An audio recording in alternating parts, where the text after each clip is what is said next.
Good afternoon, YouTube, and welcome to Fantasy Forecast for Saturday, December 10th, 2016.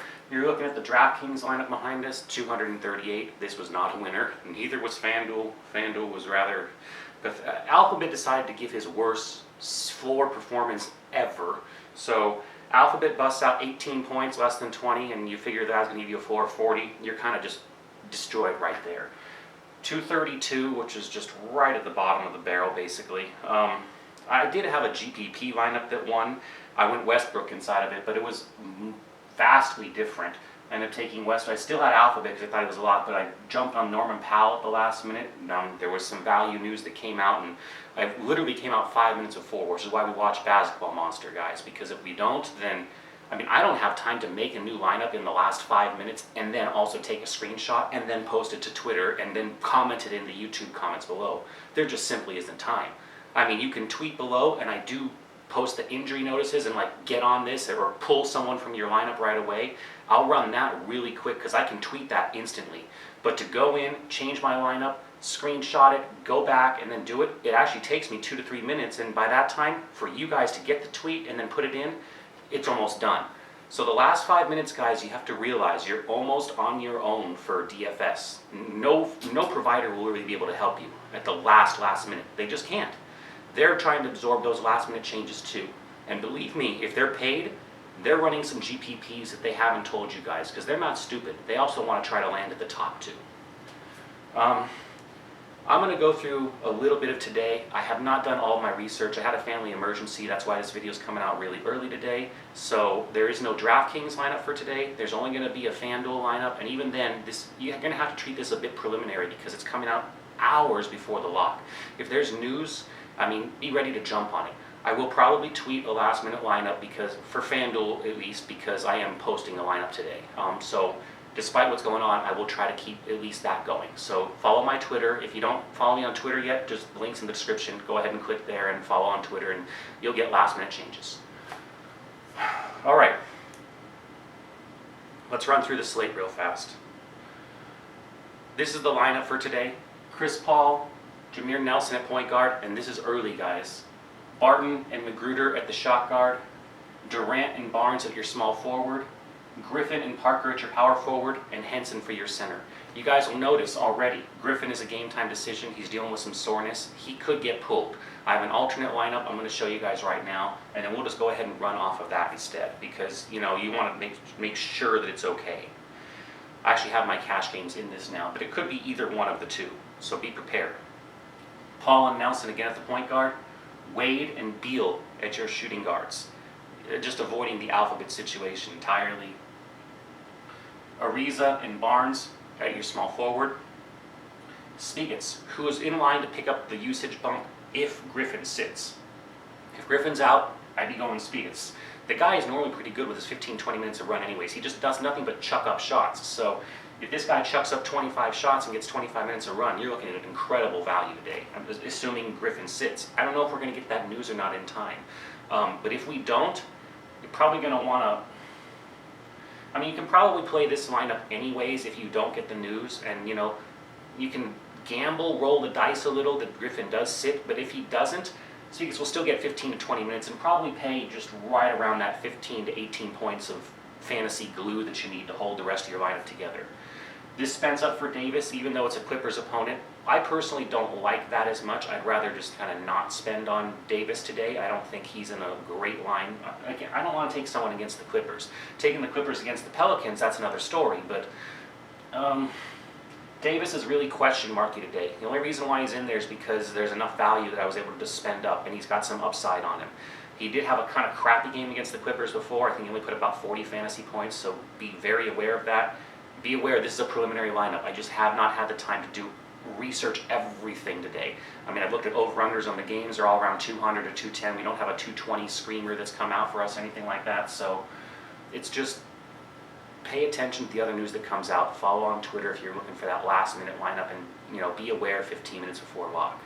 This is not set in stone, and I'm just trying to do my best on very early for you. The slate, real fast. Your choices, Wall against Milwaukee. Well, sure. And now he had a stinker, so people will jump.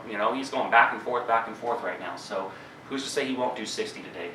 GPP. Lillard against the Pacers. I think he's a little pricey today. Curry. I think that's a little expensive against Memphis, but the Dubs can just blow anyone out. You never really know whose turn it's going to be on the Dubs. So I love Chris Paul today. They're just bad against the point guard position. Now, I'll go against the Pelicans today and spend up right there, and that's the first slot. And I'm like, yeah, I want Chris Paul today. Kemba Walker too. No one's going to be on him because he had put up a stinker yesterday, so that makes it a really good GPP play if you're looking for low ownership. Also, Kyrie Irving is not the best defender, so Irving, I would just take the Walker side of that matchup. Dragic, like I was saying in yesterday's video, I think he's gumped a fair price, and he put up a bit of a stinker for guys looking for that value yesterday.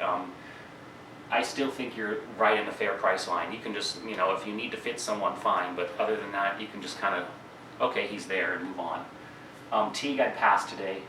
Holiday is game time decision, guys. Now, a Holiday and Moore, they look more likely to sit again than they do to play. Gordon Hayward will play today, so you can forget about the Utah Lyle, the Shelvin Max. They're gone. But let's see. You're going to be watching the Holiday news. I mean, you might not even get it in time. The thing is, but if you're going to bank on Holiday and Moore being out, that's another reason why you have Davis in that lineup for the increase in usage, because really they're going to have to just focus it all on him like OKC does with Westbrook. And there might be a couple peripheral players that pick up decently. Guys like Buddy Hield, just minimum that no one thinks about. I mean, they could have the breakout and get 22 points today. Fantasy points. Williams is too expensive. I don't like Rondo against Miami, although they are really beat up. Anyone could just come up out of the blue and knock down 40 fantasy points against them. There's no question about that. Miami's just lost too much of their defense. I mean, Tyler Johnson will get the ball down and shoot it. He's not going to defend. Payton is interesting today against Denver. I would be passing Beverly against Dallas. You can definitely, look at Frazier instead. With Moore, and the Moore and Holiday news is important, but Frazier's a clear beneficiary. He could definitely pick up extra from it. He's had good performances before, but it really depends on how they run the offense through. If he ends up like the second or third option, Davis is going to take those shots before he sends the pass out. And a lot of times, if Moore does end up or Frazier ends up covered, then he's forced to pass out to one of the other tertiary players, and it's kind of like, other than just Davis being a sky-high good pick, even against a Clipper opponent, if both Holiday and Moore are out, there's not much else you can really target besides Frazier. Della, maybe. Harrison, no. Matt, like I said, passed today. The Utah value is gone. I'd be passing Murray. Nelson is the better choice today, no question. And I have Nelson, actually. And that's pretty much it on the cheap end. Skipped Exum today. Jonathan Gibson showed us that great flash at the beginning when he first started playing, but he's not getting the minutes that he needs to really run well. Nelson, your other point guard slot, take advantage of that Denver value. This is a little tough, I suppose, but it should stick around anyways. You just want to look at Will Barton, too. Will Barton is the only starter when they got Buzzman that actually played. And the guy seems solid at his 5,600 price for his 28 fantasy points. He really seems solid for that. You're looking for a solid play there. Go with it. The Beard. Don't like the matchup. Think he's got 50 points in him today, maybe 45. So you're going to be overpaying for it. I would pass today. Alphabet. I think after the horrible performance he put up, he goes right back to his floor performance, or his normal floor, a bit higher. I'm looking at 45, 50 points today, which is decent to run yourself through. And it will be lower ownership, no question. But since he did that horrible performance yesterday, you're going to have to call it a GPP pick. I don't think there's any other way you can go. McCollum, Wade, I'll go ahead and keep playing with Derrick Rose out. He's seen an increase in usage, and it's just, it's favorable over there right now. Him and Jimmy Butler seem to be running the show for the Bulls. So I'm going to take Wade today. I'll be happy at the 72. I think he's going to pull off 35 points, right close to 5 times value. If he does his 38, 39, wonderful. I'm trying to escape the position with 75 points or so. And you got Bradley Beal in there. Beal against the Bucks, I think, is a fine slot today. I think Beal has upside to the high 30s today and a floor around the low 30s. I mean, when you see a floor in the low 30s and that's above his fantasy average, it's like, okay, I can lock and load that today. I mean, this position, it looks okay from the first glance because you got Harden at the top and Alphabet, but it really isn't that wonderful. I mean, Kilpatrick, who's got great, but he's playing San Antonio. Barton doesn't have the best opponent in Orlando. I mean, you'll take it because you know it's kind of solid, but... Fournier possibly against Denver. You can look at Ellington again, but like I've been saying in the last couple of videos, he's really three-point dependent, so it all depends on if those shots are going to land or not for him. He'll put up some 27-point performances, but he'll put up 18 just as well. At 3,500, that's great. At 48, it's not. Look at Magruder today. The Miami value is still there, and it's not going anywhere.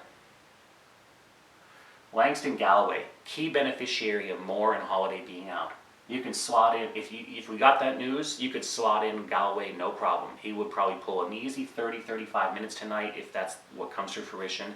And even against a Clipper opponent at 4,100, he only needs 20 points to pay value. Redick is similar, and if you want to build a lineup like that, but then you get the news and, oh, I can't run him, you can run Redick if you think that the Clippers and the Pelicans can hang together a bit. Well, Redick is going to hit some threes for you, and because it'll just be that type of a game.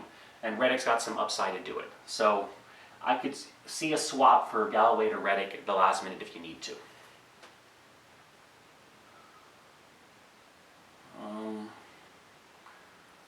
Buddy Hield, secondary, tertiary beneficiary of the absences. J.R. Smith looks like he's going to come back today. That's going to cut into the Eamon Schumpert value and whoever was getting the start for him. But, watch those little cheap guys for Cleveland. They're not looking as hot today.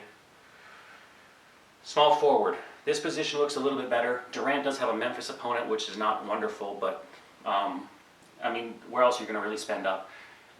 James, no problem. If you like the 100 less, go for it. I like his matchup today there. I think he's solid for 50 points. It's just, I don't see upside, but I don't see downside.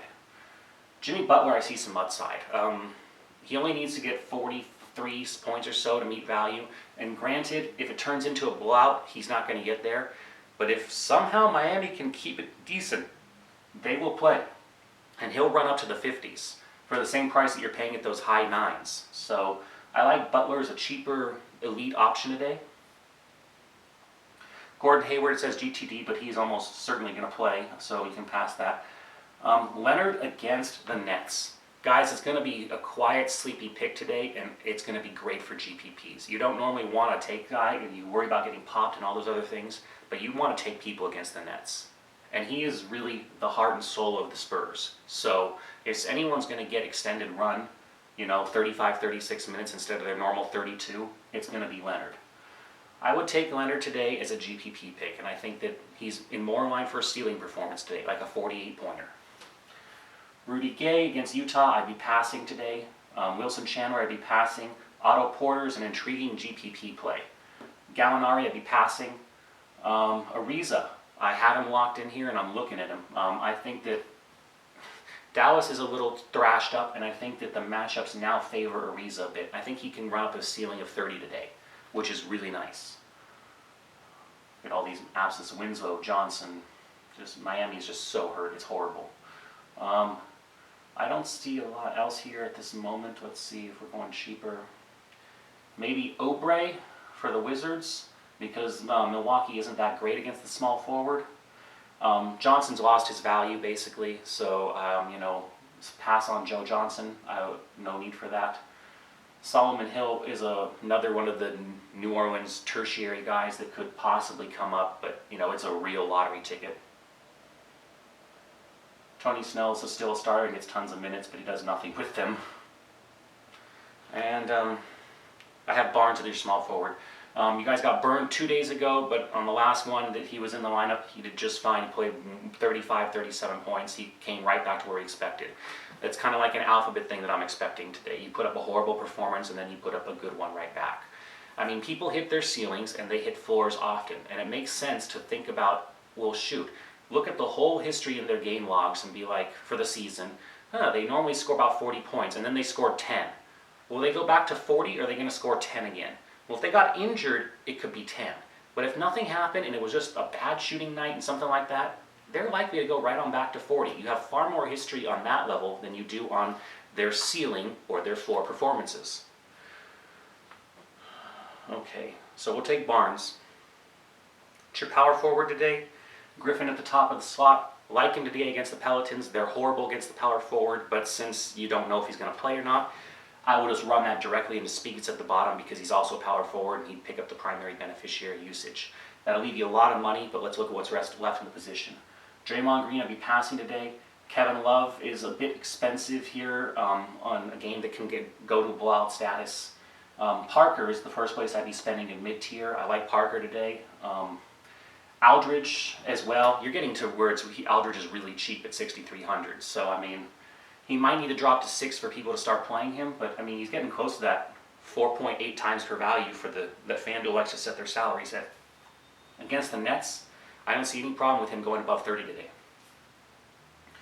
Ibaka against Denver, that's a spot I would take today. I like that GPP call.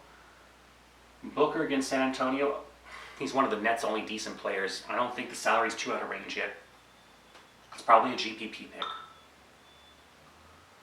And continuing on here, we got Faried. Possibly, but I think you have better choices now at the mid-tier 5,000, so I wouldn't be heading that direction. I'd just be going super cheap if I needed to. A guy like Nick Roberts looks fine to me today because of the value and it hasn't caught up yet. And Spiegels, though, if the news comes down on the Clippers, that's just going to be far and away a great pick in the power forward today. A great way to get out of the worst position on FanDuel. Hands down every night. Okay, let's move into the center. We didn't get to Davis, but do we really need to talk about Davis? The increase in usage, and he is who he is. Just watch that Clipper opponent. If you're leery about that because he only put 40 points up on the last time he played, you can steer off him. It's no big deal. You got a couple other choices. You got Alphabet, and you got Harden if you need to. At your center today, and you got Cousins. Cousins is playing Utah, though, so I'd be a passer at these levels today. But Whiteside, I mentioned it in the video yesterday. How can you take a guy that just decides to not play? And he decided not to play the last game. So that's 2 games in a row he's decided not to play. And heck, if there's nothing but 1 strike, 2 strikes, 3 strikes, you're out, I'm going to let him see if he runs a 3rd strike. I will not be buying Whiteside today at all. Gasol, Gasoline, no problem against the Dubs. I think that that's a position where he can actually do something. So the price is just high. I mean, if he gets 40 points, you're going to be like, yeah, he did fine, but he didn't do enough. So you're almost looking for value across the slots today. Gobert against Sack, yeah, it's an okay slot. It's a GPP pick. Lopez against San Antonio, I'd be passing today. Jordan could be a sleeper pick against the Pelicans. Gortat as well, he's getting cheaper, and people are like, oh, well, he'll fit, and he's playing the Bucks. I'd be passing Turner when you have those choices a little bit expensive. I'd pass Capella today. I'd definitely pass Thompson and Rollo and Monroe. Go straight to Henson. Henson's getting his enough minute run and enough fantasy production out of that minute run where you can bank on 24, 25 fantasy points a day and get out of center with more than a 5 times value. And that's fine for the rest of this lineup. Zeller's also in play, although he did pretty crappy in his last game and he's got a Cleveland opponent, so I would be straying off of him. I'd be aiming for a Henson instead. Mergy was at minimum price before, and we thought he might get a minute run, but everyone was unsure. He got the minute run. He got like 27 minutes or something. So you can look at Mergy real cheap because he hasn't come up enough yet. Now he's going to have to do something with those minutes, guys, and he is very unpredictable with that. But you give a guy 25, 27, 30 minutes a run, and bare minimum prices, you're probably going to be looking at an okay lineup. All right, and I think that pretty much does it for the center position. Let's go ahead and review real fast the 2 lineups. So, and these preliminary, I'm doing this really early, guys. Paul, Nelson at point guard, Wade and Beal at shooting guard, Ariza and Barnes at your small forward, Spiegels and Davis at your power forward, and Henson for your center. And your other option, if you get news that Griffin is going to play, Paul and Nelson at point guard, Barton and Magruder at your shooting guards, Durant and Barnes at your small forward, Griffin and Parker at your power forwards, and Henson for your center today. Okay, that's pretty much going to do it. Let's go ahead and focus in right here on the last lineup because this is the one that's going to work out. All right, guys. Thank you guys so much for watching Fantasy Forecast. Please always remember, if you're playing for money, play responsibly. You know, I don't want to be responsible for you guys losing any money at all. These are always just recommended cash lineups, and sometimes they lose. I mean, when you hit a streak, subscribers jump on, and when you hit a losing streak, people are like, you know, they might get angry about it, but, you know, this is a game, and I will not be perfect, and I know I'm not perfect. I'll do my best every single day for you guys and try to give you guys what's going on in the industry and what the news is, and recommended lineup that you guys should be, you know, at least starting with as a base to play with, and then run around from there. I mean, that's probably the way I would do it. Bankroll management videos are on this channel for how to like really manage your videos. If you need last minute lineup changes, like I got your lineups but you posted an update, Twitter link is in the description. Go on Twitter, I send the last minute updates there. If you haven't subscribed yet, please subscribe. It really does help support this free channel. I need subscriptions on this channel, and it means I'll keep on doing videos for you guys. Thank you guys so much for watching Fantasy Forecast for today. There will be a special updated video, or there might be an update video for NBA today, but there'll be a special NFL video later on tonight. I'm going to be covering the slate for tomorrow. All right, that's it. If you have any questions, go ahead and comment below. I'll respond to the comments at least once today. Send me a message on Twitter. Thanks, guys. Hope you have a wonderful, wonderful weekend. Go on out there and go win some big money.